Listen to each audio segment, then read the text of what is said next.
Ticad 6 report to submit them to this. 民間の秘書官たちの隣にいる仲間さん、どうぞ外まで上げてみたいと思います。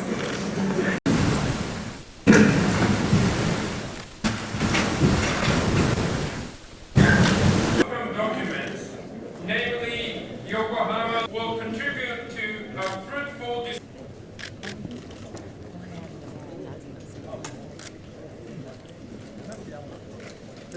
まで上げてみたいと思います。Presidents of the African states. Shukran. Thank you. In the name of Allah. So the Secretary General of the United Nations, African Union, Excellency Heads of State, International Finance Corporation, Excellencies Presidents, Prime Japan for its commitment to Africa as exemplified by Ticad. Since its launch 26 years ago, Ticad has evolved into an open, inclusive and multilateral forum for mobilizing and sustaining international support for Africa's peace, security and sustainable development. I see Africa as a dynamic continent of opportunity where winds of hope are blowing ever stronger. And Ticad has played a critical role in focusing international dialogue on Africa, built on the twin principles of African ownership and international partnership. Its partnerships have made important contribution to Africa's economic transformation through entrepreneurship and trade. And they have supported increased access to health services, education, water and sanitation, and helped promote peace and stability. The theme of Ticad 7, Advancing Africa's Development Through People, Technology and Innovation, is timely. Technology and innovation are central to unleashing Africa's vast potential and realizing our shared vision of leaving no one behind. Since Ticad 6, African nations have made significant progress in the areas of sustaining growth, strengthening governance, promoting health and education, addressing conflict, promoting gender equality, and accelerating regional cooperation and integration. The launch of the African Continental Free Trade Agreement in July at the African Union Summit in Niger is a particularly important milestone. This can open up vast opportunities for trade and investment. Realizing the potential of the African Continental Free Trade Agreement will require investment in regional infrastructure and infrastructure to connect African countries by land, sea and air and through telecommunications in the digital era. These will reduce cost of doing business and improve the continent's competitiveness. Investing and improving education is another key to unlocking Africa's potential. Much more work is needed in this area to expand access to education and to enhance its quality. We must equip people of all ages for work in the 21st century. A lack of sufficient investment in education in science, technology, engineering and mathematics can hold back Africa's growth and deprive its youth of opportunity. Ticad 7 may provide tremendous impetus to help Africa harness the power of technology and innovation for its sustainable development. It is imperative that we work together to close the digital divide and take profit of the technological advances to enable African nations and economies to prosper. Excellencies, Africa's sustainable future also hinges on our collective efforts to address the growing climate emergency. African countries are already bearing the brunt. Africa gives a minimal contribution to climate change, but it is in the first line suffering its dramatic consequences. And we have only a narrow window of time to take bold and decisive action. That is why I'm convening a Climate Action Summit in New York on the 21st of September, where I'm asking leaders from governments, businesses and civil society to come with ambitious announcements that will help us rise to this existential challenge. Finally, realizing Africa's potential also hinges on peace and stability. While long-term prospects for the continent are promising, armed conflicts and violent extremism are a significant obstacle to continent-wide sustainable development.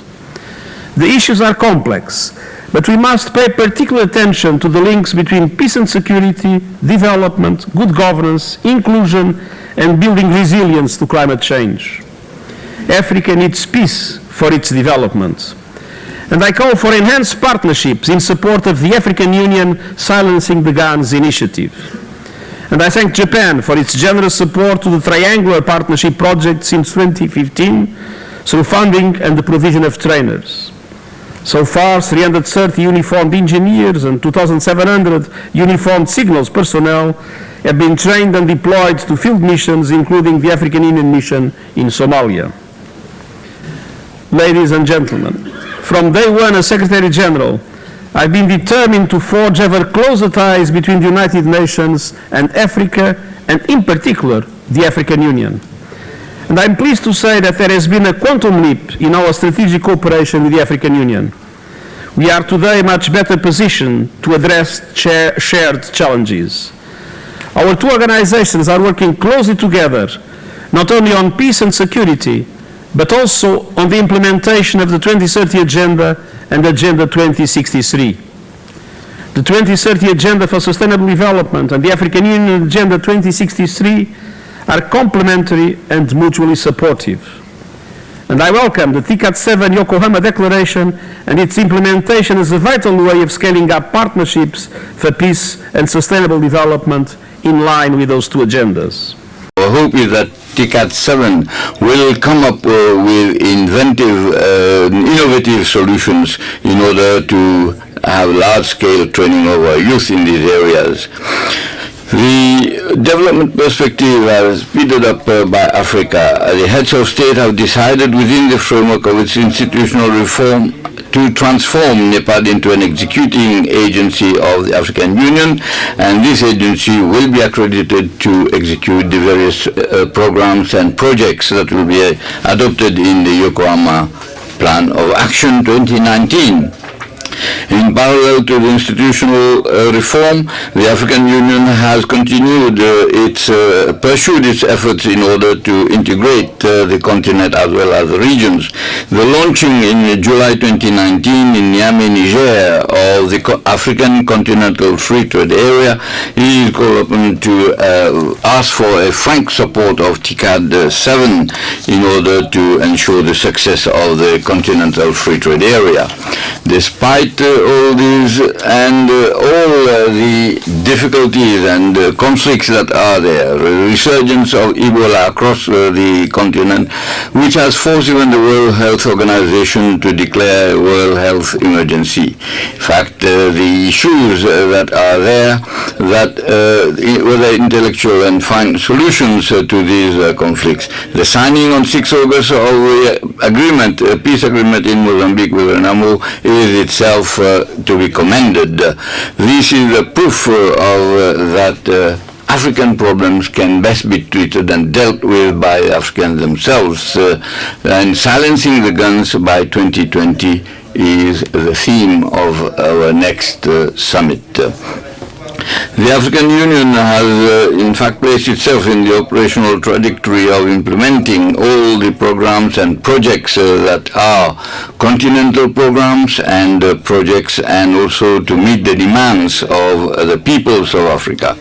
We are aware of the exceptional need for mobilizing financial resources, better economic governance, and a more effective fight against corruption and tax evasion. In fact, industrialization with infrastructure that are needed, and as President Abdel Fattah al-Sisi, the chairman of the African Union, has stressed in order to increase the competitiveness of African enterprises and industries at the continental level. It is here that we should appeal for a plan of action for the industrial development and the development of infrastructures that is within the framework of the partnership between Africa and Japan. And I just want to have an appeal to make to the Japanese investors. The strong representation and in large numbers of the private sector of Japan at Ticad 16 held in Nairobi in 2016 has given rise to great hopes through the African continent. It is hoped that this will not be dashed, and it is urgent to promote these strategies in Africa to take advantage of the situation and to take into account the SMEs and the SMIs of Africa, and to make sure that we give great attention in order to improve the business climate within its member states. Ladies and gentlemen, I've just attended this G7 summit in Biarritz, and together with the heads of state, I've conveyed the message of Africa that there is urgent need to close our ranks in order to ensure the emergence of a new multilateralism, because there is no hope for mankind if we neglect or sideline the African continent. The 7th Ticad is called upon in this very land of Japan and this beautiful city of Yokohama, which is close to our hearts. We want our partners to work together with the Africans so that we can succeed and to have the Africa that we want. I would like to join others in thanking the government and the people of Japan and the city of Yokohama for their warm welcome. The World Bank is honored to be a co-organizer of the Ticad, and we welcome the theme of advancing Africa development through people, technology, and innovation. I would like to commend Prime Minister Abe for his visionary leadership in focusing on the private sector since Ticad 5, and for increasing the involvement of Japanese and African private actors since Ticad 6. We are meeting today in challenging times, with rising trade barriers, a buildup of government debt in many developing economies, and deeper than expected slowdowns in several major economies. These challenges extend to African countries. Economic growth, especially in resource-intensive countries, has been slowing over the last years. Many sub-Saharan African countries have heavy public debt burdens, and climate change is already taking a toll. These are some of the difficulties the government of the continent must overcome. But there are also tremendous opportunities. The African Continental Free Trade Agreement will make the region the largest free trade area in the world. Africa, we all know it, is rich in natural resources of all sorts. Digital technologies offer an unprecedented opportunity for the continent to leapfrog the traditional development path. And last but not least, Africa youth is perhaps its greatest resource.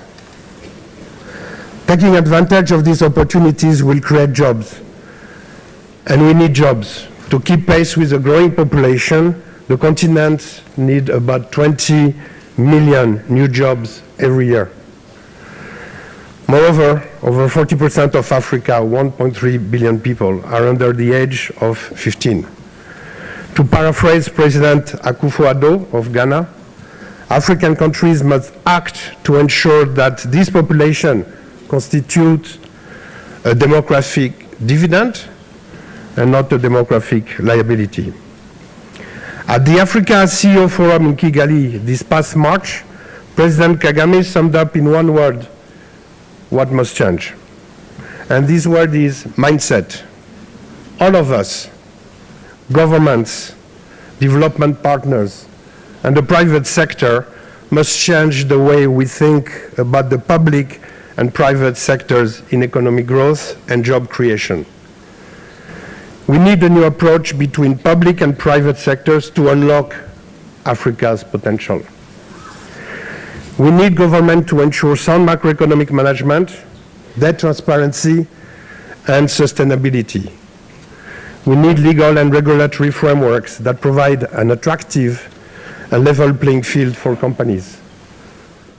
We need governments to foster private sector investments in quality infrastructure.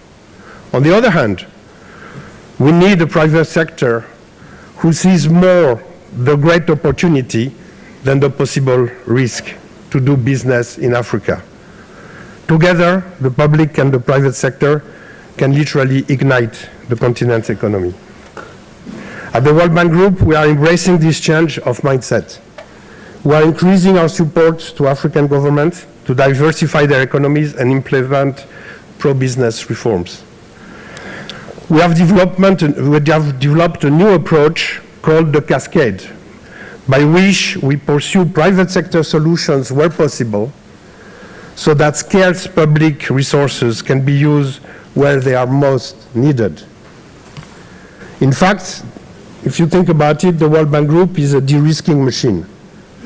We de-risk countries through World Bank policy-based loan and public sector projects, and we de-risk private sector investment and projects directly through IFC financing and MIGA guarantees. And since IDA 18, with the introduction of $2.5 billion of private sector window, we have new instruments to de-risk and catalyze private sector investment in the world's poorest countries. Now, talking about IDA, as you know, IDA is part of the World Bank Group that helps the world's poorest countries, and it is one of the largest sources of concessional finance for the continent. About 2/3 of IDA resources go to Africa. The 19th replenishment of IDA is scheduled to be concluded in December. We are aiming for an ambitious amount, building on a successful meeting hosted by the Ethiopian government in Addis Ababa 2 months ago. I would like to call you for your support in achieving this goal. In closing, Ticad has a tradition of promoting important issues. Ticad 6 in Nairobi was instrumental in raising the profile of universal health coverage for Africa.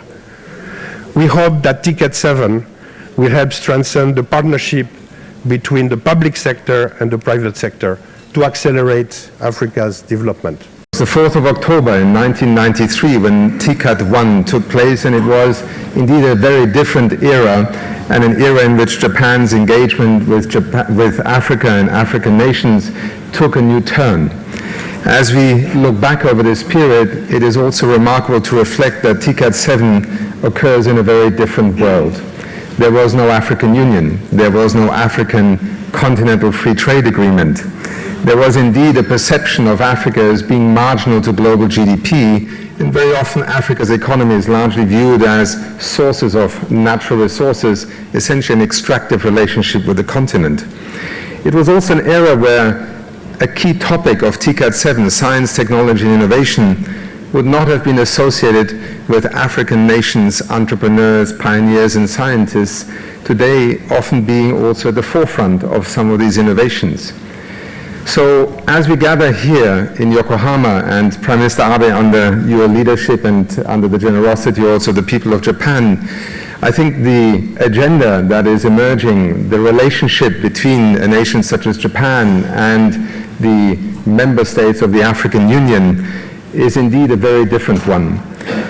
As head of the United Nations Development Programme, this is also something that clearly influences every day our thinking. Thinking about the future of development has been the focus of UNDP for well over 50 years, and for many of your countries, that relationship with UNDP indeed takes us back 50 years.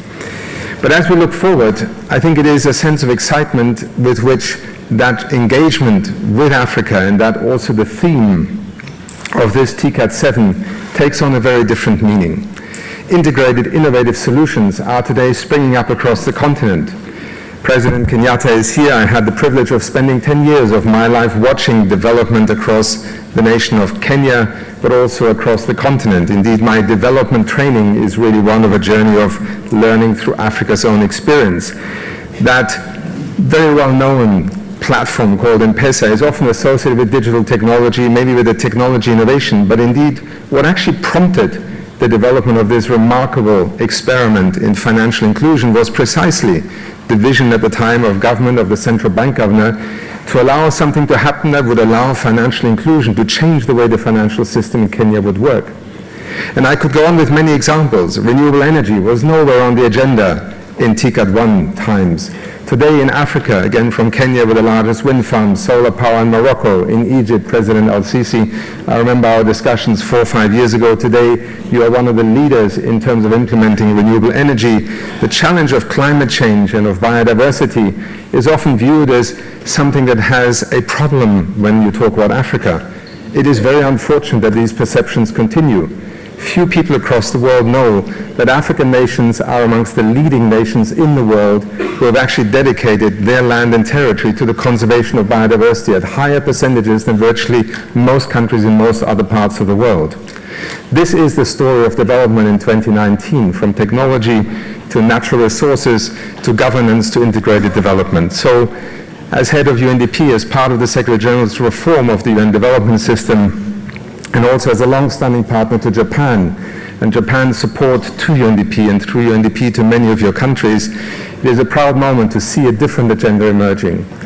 It is, as the Secretary General said, the dawn of a new era for Japan, but it is also the dawn of a new agenda for the future of development, a different kind of partnership, a partnership that, as the chairperson of the African Union Commission just spoke to, that is defined by Agenda 2063 and within our United Nations family as the Agenda 2030 of Sustainable Development.